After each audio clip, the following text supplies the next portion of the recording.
3, 2, 1. Hai semuanya, selalu terima kasih karena sudah menunggu dan selalu hadir di channel ini. Semoga semuanya tetap sehat dan tetap berharapan baik. Part 43, Bos Tampan yang Mati Rasa. Andre kembali ke rumah sakit setelah selesai mengunjungi sebuah klinik.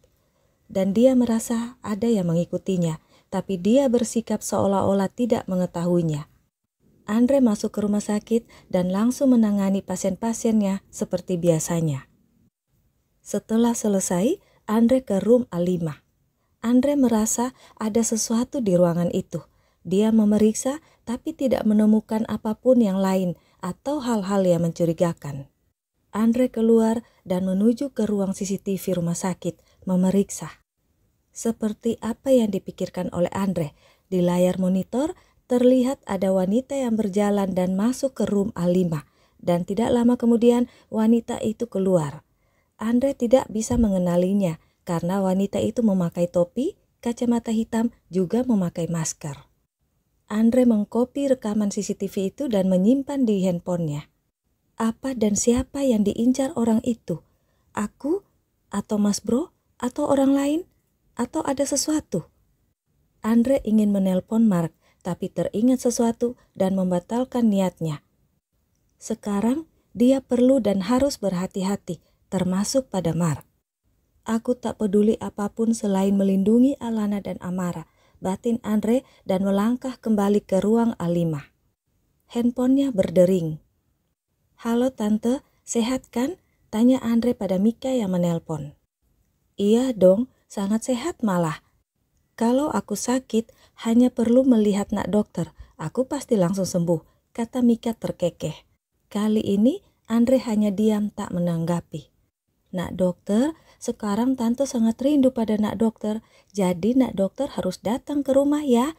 Tante adakan pesta kecil-kecilan untuk menyambut menantu dan cucu tante.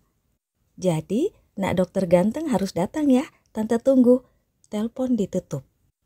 Lutut Andre lemas, dia memegang dadanya yang terasa sesak dan sakit.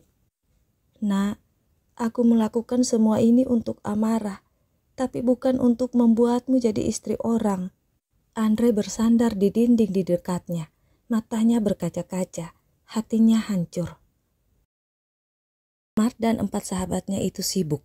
Mereka jadi hati-hati dan lebih teliti mempelajari proposal mereka juga proposal 4 tim lain, mencari kelebihan dan kekurangan.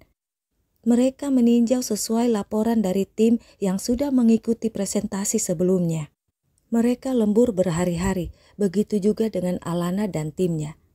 Alana, walau dia sering diskusi dengan Pak Surya dan timnya, tapi dia juga mempersiapkan banyak hal berdua dengan Alan, hanya dengan Alan.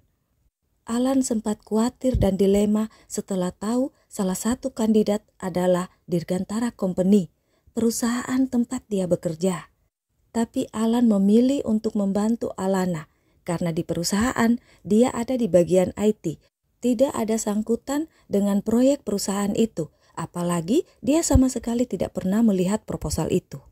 Alan juga tidak memberitahu Alana. Karena kalau Alana tahu Alan bekerja di perusahaan yang menjadi salah satu kandidat tender dengannya, Alana pasti akan menolak. Saat hari H itu tiba, Alan standby dari Rumah Putih sambil membantu ibunya menjaga Amara. Ibunya sudah sangat tahu kalau Alan dengan laptopnya artinya Alan sedang bekerja. Dia tidak akan mengganggu Alan, tapi akan diam-diam menaruh makanan dekat Alam. Amara juga tidak terlihat. Seperti biasanya, tidak ada yang tahu Amara sudah menghilang ke ruang bawah tanah. Beberapa hari ini dia sedih, papa putranya tidak datang-datang berlatih bersama dia. Katanya papa putranya itu sedang sibuk, begitu juga dengan maminya. Uncle Alan, juga Uncle Dokter, semuanya sibuk.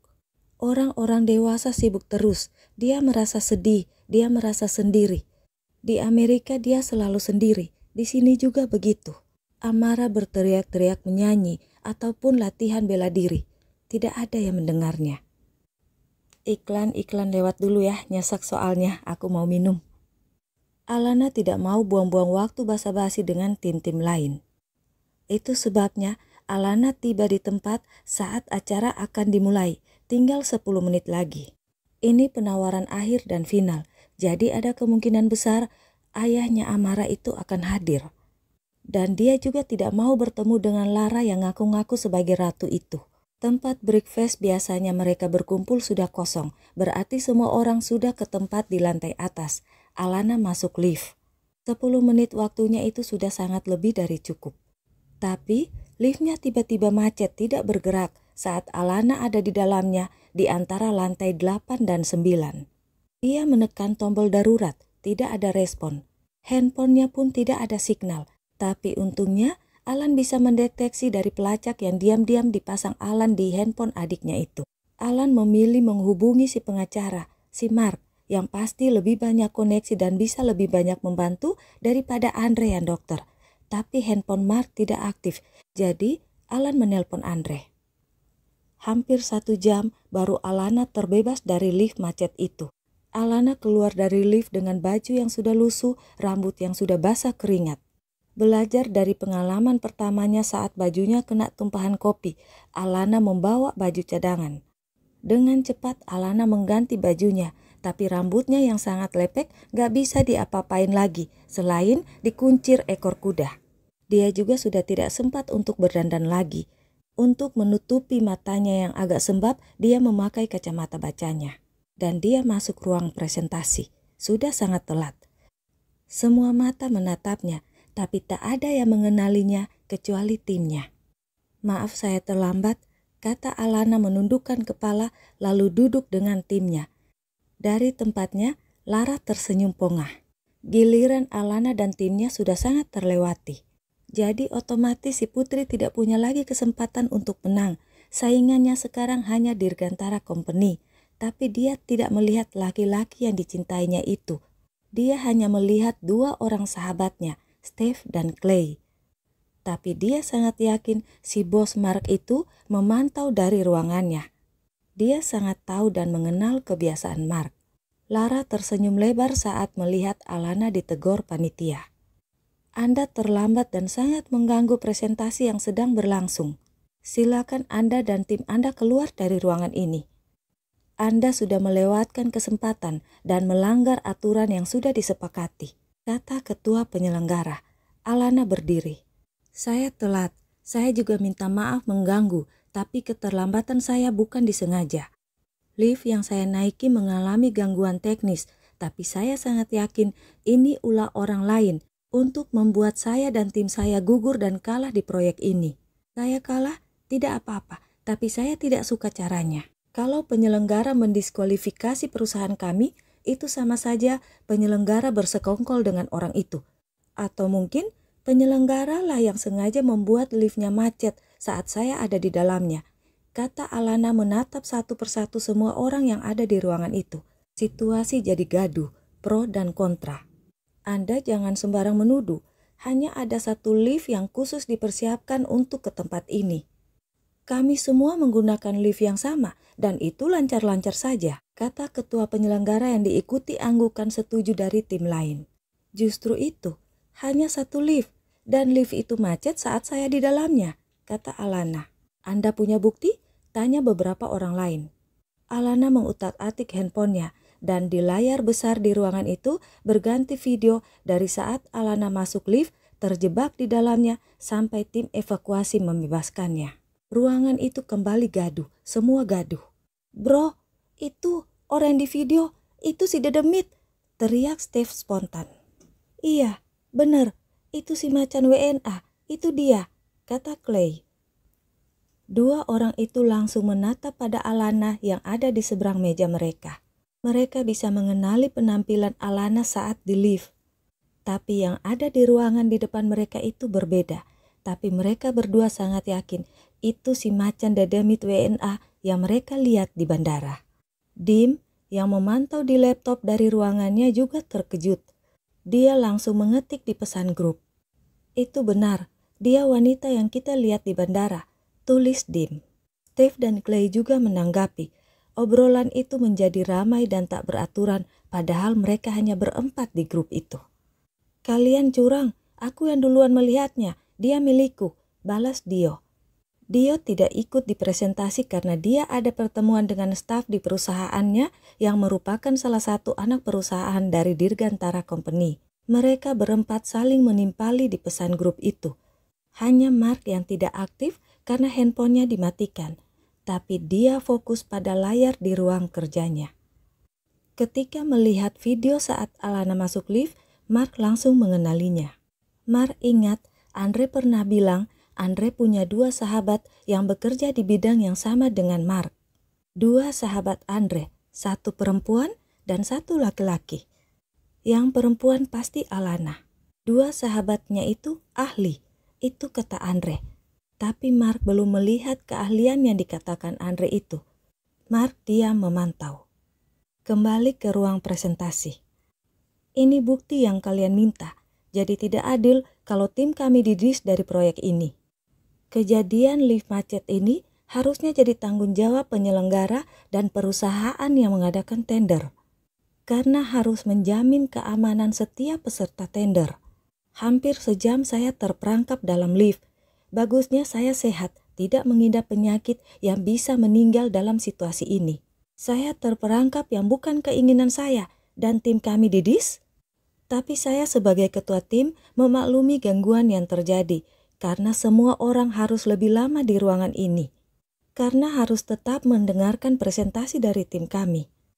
Untuk itu, saya minta maaf. Sebagai gantinya, saya dan tim tidak akan mengadakan presentasi apapun selain proposal yang sudah tersegel dan sudah diserahkan pada penyelenggara.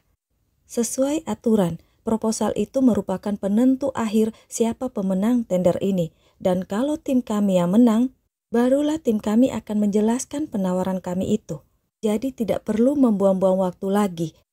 Itu sudah sangat adil menurut saya, kata Alana. Penyelenggara berdiskusi dan meminta persetujuan dari semua tim. Semua setuju. Dan saat penawaran semua tim yang tersegel dibuka bersamaan di akhir acara, ada 2 tim yang nilai penawarannya sama-sama terendah. A dan Dirgantara Company.